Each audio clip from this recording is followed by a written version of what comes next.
agora que vimos toda a parte teórica de lei de Coulomb, vamos começar a ver isso na prática, aplicando em 2 exercícios que vão trabalhar os assuntos vistos na última aula.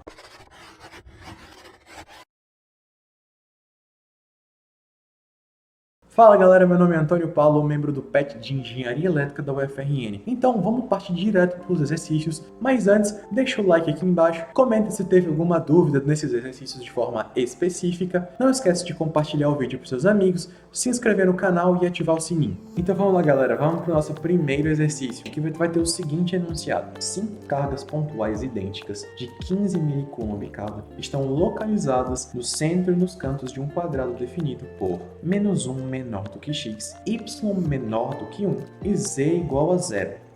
Letra A. Determine a força sobre uma carga pontual de 10 microcoulomb localizada em 0, 0, 2 e calcule a intensidade do campo elétrico em 0, 0, 2. Gente, em qualquer exercício, seja ele de teoria eletromagnética, de sistemas de potência, de circuitos elétricos, a principal parte não é saber a matemática em si. A principal parte é você entender o que está acontecendo no problema. Então vamos lá, gente. O problema dá 5 cargas pra gente, iguais, certo? Eu vou chamar essas cargas de Q1, Q2, Q3, Q4, Q5. Todas elas valem 15 mC. E a gente vai ter uma carguinha aqui, ó, que eu vou chamar de Q6, vale 10, mas agora, ó, microcoulomb, tá bom? Então vamos lá. A gente viu que a gente consegue calcular a lei de Coulomb em uma linha. A gente consegue calcular essa força elétrica entre duas cargas em uma linha. Então olha só o que vai estar acontecendo aqui nesse exemplo, gente. A gente vai ter Q1 agindo sobre Q6, vai ter Q4 agindo sobre Q6, Q3 agindo sobre Q6, Q5 agindo sobre Q6 e vai ter Q2 agindo sobre Q6. Todas as cargas vão agir sobre Q6. Tá bom? Então a gente vai fazer o quê? A gente vai equacionar toda essa força, mas de uma vez só. Olha só, aqui a gente tem um eixo X, um eixo Y e um eixo Z. Então nesse sentido a gente tem 3 dimensões. Então talvez fique um pouco chato de a gente conseguir equacionar isso aí, mas o problema em si não tem muita dificuldade de se entender. Então vamos passar para o equacionamento em si. Vamos lá, gente. A gente sabe que a força elétrica, sendo um vetor, tá bom? Ela é igual a Q, pode ser Q1, algo do tipo. Como todas as carguinhas de baixo são iguais, eu vou só usar esse símbolo de Q aqui, tá bom? Eu vou deixar vezes Q6, tá bom? Que é o nosso caso, sobre 4π ε0 vezes a distância ao quadrado. Tudo isso, olha só, em termos vetoriais. Mas vamos lá. Nesse caso, deixa eu voltar aqui o slide para ficar mais claro para vocês. A gente vai ter, olha, 5 interações de força entre essas carguinhas de baixo desse quadrado e a carguinha de cima, nossa carga Q6. Eu poderia, muito bem, pegar cada um deles, colocar, equacionar um de cada vez, mas isso não é muito certo, isso não é muito inteligente de se fazer. E depois a gente pegaria cada vetor, ia fazer decomposição vetorial. Usando teoria eletromagnética, tudo fica um pouquinho mais fácil.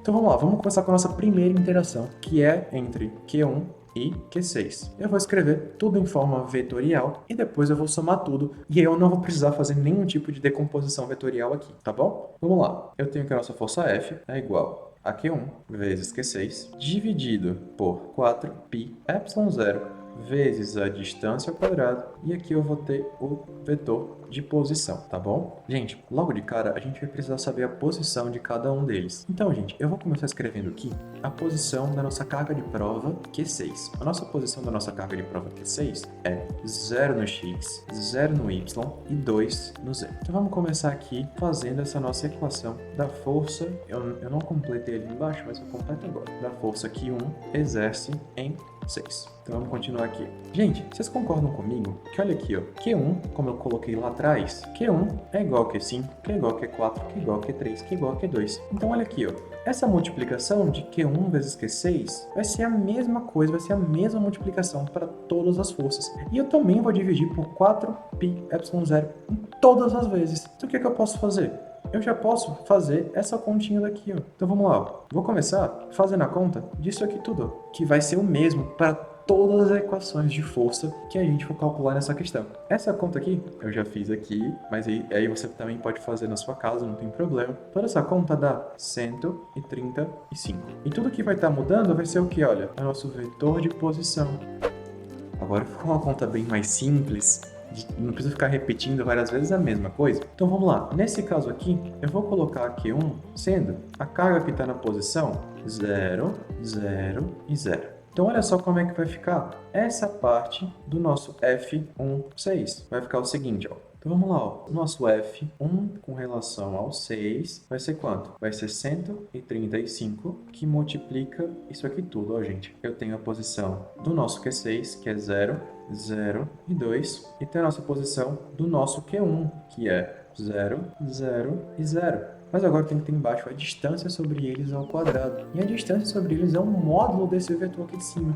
Então eu vou ter quanto? Vou ter um módulo de 0, 0, 2, menos 0, 0, 0, o módulo disso ao quadrado. Olha só que coisa simples. E ao terminar essa conta, a gente vai ter que nosso F1 com relação ao 6 vai ser igual, olha, a 135 vezes o vetor 002 menos o vetor 000. Poxa, o vetor 000 é um vetor nulo. Então vai só repetir, olha aqui, ó, 002. E vai ser isso aqui dividido, o módulo disso aqui ao quadrado dá 8, tá bom? Então a gente vai fazer essa mesma coisa, essa mesma conta, para as outras 4 interações. Gente, antes de passar para as próximas 4 interações, só fazendo uma correção. Eu acabei falando, escrevendo que aqui era o quadrado, mas na verdade era o cubo, tá bom, gente? Então, agora a gente pode continuar. Agora a gente vai observar a relação entre Q2 e Q6. Nosso Q6 continua sendo 002, mas agora nosso Q2 vai ser 110. Então eu vou repetir a mesma lógica que eu fiz na outra e já vou botar o 135 aqui direto para não ter problema.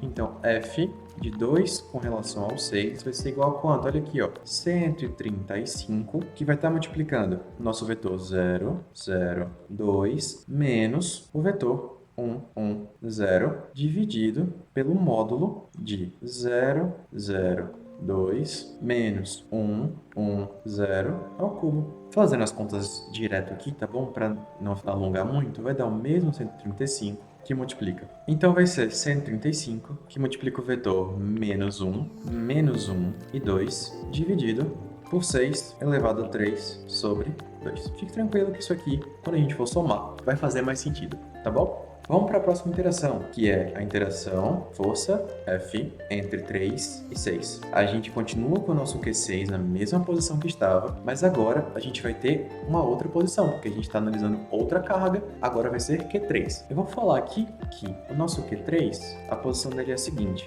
menos 1, 1 e 0, porque está naquele nosso quadrado, tá bom? Então vamos lá. A nossa força entre 3 e 6 vai se dar por aquele mesmo 135 que multiplica. Olha aqui, ó, vai ser a mesma coisa que a gente estava vendo, ó, gente, ó, o vetor 0, 0, 2, menos esse nosso vetor de posição do Q3, menos 1, 1 e 0, sobre o módulo dessa subtração, vai ser isso aqui, o módulo dessa mesma subtração ao cubo, tá bom? Vai dar esse resultado seguinte aqui, ó, F3, 6 é igual ao mesmo 135 que multiplica 1, menos 1 e 2, dividido por 6 elevado a 3 sobre 2, tá bom? Essa vai ser a nossa interação da força 3 com relação ao 6, certo? Dessas duas carguinhas. A gente pode ir adiante e agora a relação da carga 4 com relação à carga 6. Força entre a carga 4 e a carga 6. Eu vou falar que a carga 4 tem a seguinte posição. A carga 4 é o x menos 1, o y menos 1 e o z igual a 0. Então a gente pode começar a nossa equaçãozinha, que vai ser como? Vou repetir aquele mesmo 135 que multiplica o seguinte vetor. O 0, 0, 2, que é a nossa carga Q6, né? A posição dela, menos a posição da nossa carga Q1. Tudo isso dividido pelo módulo de 0, 0, 2, menos 1 e 0 ao cubo. Esse resultado aqui, ó, vai dar o seguinte pra gente, que o F4, 6 vai ser igual a 135 vezes o seguinte vetor, menos 1 e 2, dividido por 6 elevado a 3 sobre 2. Essa é a nossa f de 4 com relação a 6. A gente pode passar e finalmente chegar na nossa última interação, que é a interação de 5 com relação ao 6. Bem, gente, então vamos para a nossa última interação, que é a interação, a força de 5 com relação a 6. Vou falar que a nossa carga Q5 tem a seguinte posição: 1, menos 1 e 0. Ela tem essa posição. Então, a nossa força, 5 com relação a 6, vai ser igual ao nosso mesmo 135, que multiplica o nosso mesmo vetor de posição do nosso Q6, menos o vetor de posição do nosso Q5. Tudo isso dividido pelo módulo do nosso vetor de posição do Q6, menos o nosso vetor de posição do Q5. Calculo isso aqui para poupar o nosso trabalho, vale o mesmo 135, que multiplica esse seguinte vetor, dividido pelos mesmos 6 elevado a 3 meios. Tá bom? O que a gente vai fazer agora? A gente vai simplesmente somar todas as nossas interações, porque todas já estão em vetores. Então vai ficar muito mais fácil. Então, o nosso F total vai ser igual ao somatório de todas as forças com relação a 6. Isso aqui, para poupar o nosso trabalho, eu já fiz essa conta, mas você pode fazer na sua casa, dá 1072 na direção Z, newtons de força. Olha só, uma questão que foi bastante complicada, bastante trabalhosa, mas que com relação à lei de Coulomb em si aplicada, não tem tanta dificuldade assim. Então é isso que eu falei lá no começo. Muitas vezes o problema em si não é se você não saber fazer a conta e assim por diante. O principal sempre vai ser você entender a questão. Porque tudo que a gente fez aqui foi simples trabalho braçal. E agora a gente consegue ir para a nossa alternativa B, que dá para fazer nesse espaço aqui mesmo. Por quê? Uma vez que a gente tem a força elétrica total naquele ponto, fica muito fácil da gente conseguir encontrar o campo elétrico naquele ponto. O que a gente vai fazer? A gente descobriu que a força total ali naquele ponto é quanto? É 1072 na direção Z newtons. Para a gente poder calcular isso, a gente vai simplesmente pegar esse valor e dividir pela nossa carga de prova, que vai dar o seguinte. Então, para a gente calcular o campo elétrico, a gente vai utilizar o nosso F de T e dividir pela nossa carga de prova que a gente utilizou, que no caso, olha, foi 10 microcoulomb. Dividir por 10 microcoulomb. Isso aqui também, para poupar o nosso trabalho, dá o seguinte resultado: 107,2 kV por metro. E assim, a gente acaba a nossa primeira questão. Bem, chegamos no final da nossa segunda aula. Nessa aula a gente conseguiu praticar um pouquinho a nossa lei de Coulomb. Eu espero que você tenha entendido. Um abraço e até mais.